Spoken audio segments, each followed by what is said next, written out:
Take a look inside. A gift for all the years of hard work. Sorry about the neck roll.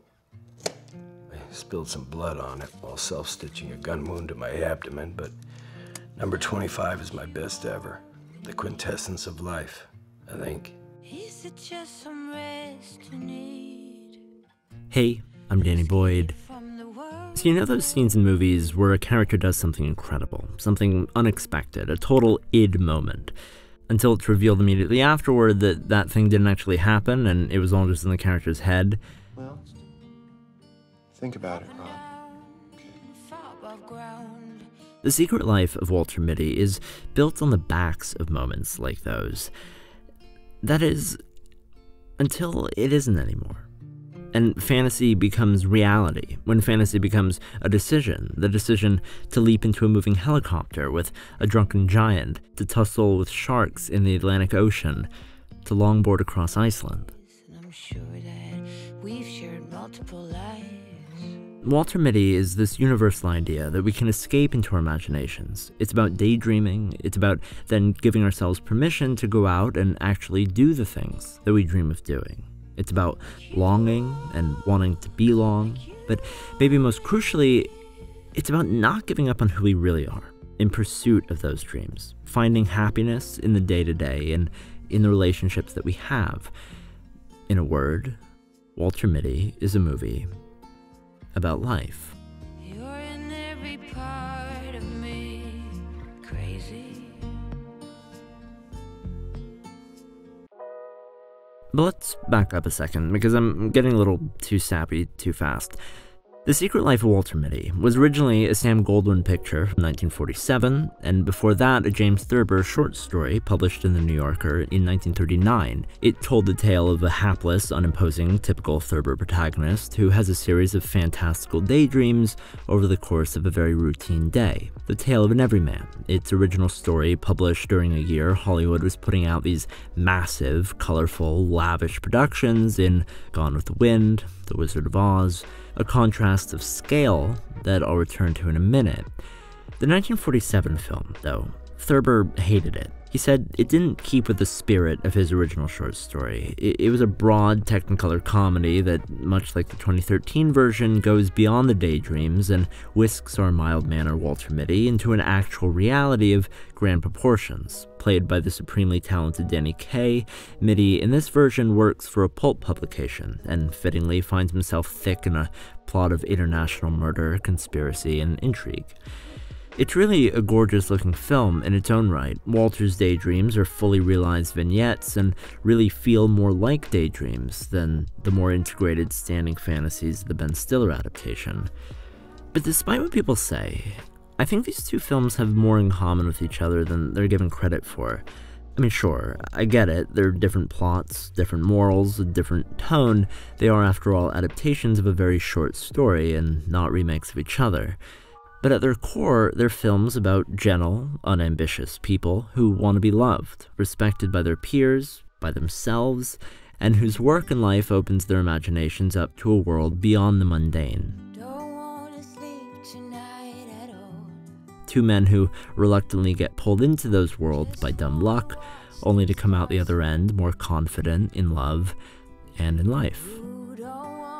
And I think the whole world created for the Ben Stiller adaptation in particular is very fitting.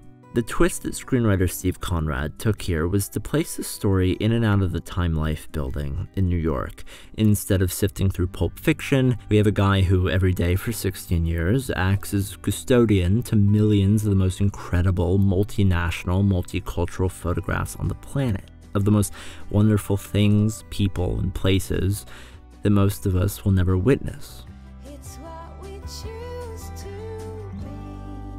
Beyond all of that, though, The Secret Life of Walter Mitty is a film about tremendous contrast. In the movie, Mitty's job is in jeopardy as Life magazine transitions from paper to online to digital, but Mitty works with film. Sean Penn's character shoots only on film. The movie itself was shot on film, released the very year digital filmmaking in Hollywood overtook analog photography for the first time in film history. That dichotomy continues in the way practical effects and on-location shooting were employed in a $90 million movie made during the heyday of CG-infested superhero flicks, in the way the film distinguishes between mundane life from a life of adventure visually, in the cold, colorless tones of New York City, against the natural color and beauty of the world inside Mitty's imagination and beyond it, in the way that color and that beauty bleeds into the real world by the end, as Walter begins to see his life as more fulfilling.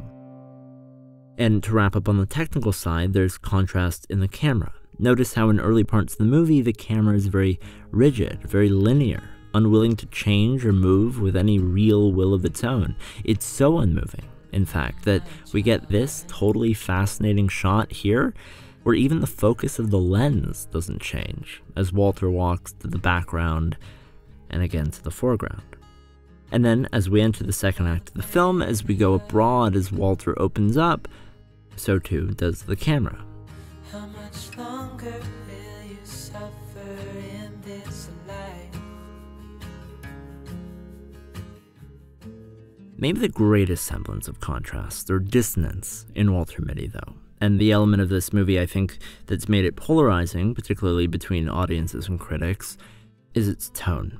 In his 2-star review in The Guardian, critic Zan Brooks wrote, "The Secret Life of Walter Mitty feels like 2 films in one, each jostling for position, each disliking the other. They would far rather cut loose and strike out on their own." And to be honest, I think that totally hits the nail on the head, while completely missing the point.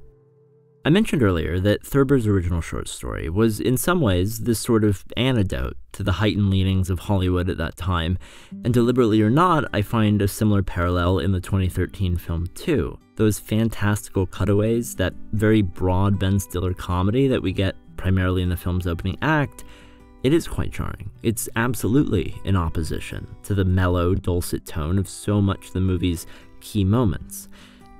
And I think that's exactly it. That larger-than-life stuff, that's what we're used to seeing through and through in a $100 million studio film, and it becomes normalized. But as soon as you put it up against reality, up against real people, real places, you feel palpably just how ridiculous it all is, and yeah, it takes you out.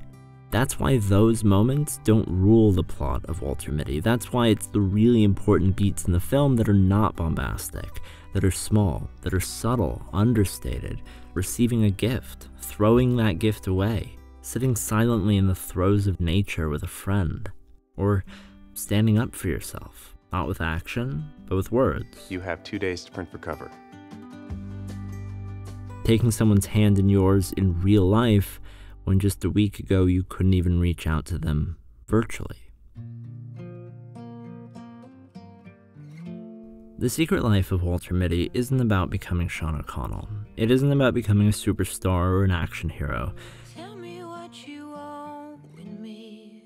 It's about dreaming about it, even living it. That's Act 1 and Act 2. But Act 3 From the world, is about realizing you don't have to be any of that in life am I in the to be fulfilled. you bouncing? I find that Walter Mitty is a very different movie when you're done with it, after you sit with it, than it is while you're watching it. That's its magic. Scenes like this, the stillness, the feeling of peace, the beauty of an instant encapsulated in near-perfect silence. You don't craft scenes like that without knowing what you're doing. You don't craft an ending that makes me cry without laying the foundation with an impeccable amount of precision, one brick at a time, leading to that moment. And so in that way, Walter Mitty, more than a lot of movies, is far greater than the sum of its parts. Our souls twisting, To see the world, things dangerous to come to see behind walls, to draw closer, to find each other, and to feel. That is the purpose of life. like you and me. I'm Danny Boyd. Thank you so much for watching.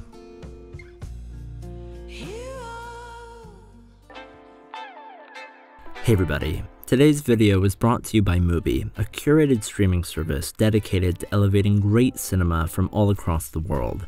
From iconic directors to emerging auteurs, Mubi's always got something new and amazing to discover. And that's because with Mubi, every film you see is hand-selected by a team of curators, real people, giving you access to the best of cinema at your fingertips, streaming anytime, anywhere. And coming soon exclusively to Mubi, you'll be able to watch Tarsem's 2006 epic The Fall, streaming for the first time in restored 4K, a country-spanning, visually evocative, narratively fascinating tale that's been exceptionally hard to find since its original limited run. Produced by David Fincher and Spike Jonze, you'll be able to watch The Fall beginning September 27th, or anything else streaming on Mubi for free now, with an extended 30-day trial if you go to mubi.com/CinemaStix for a whole month of great cinema for free.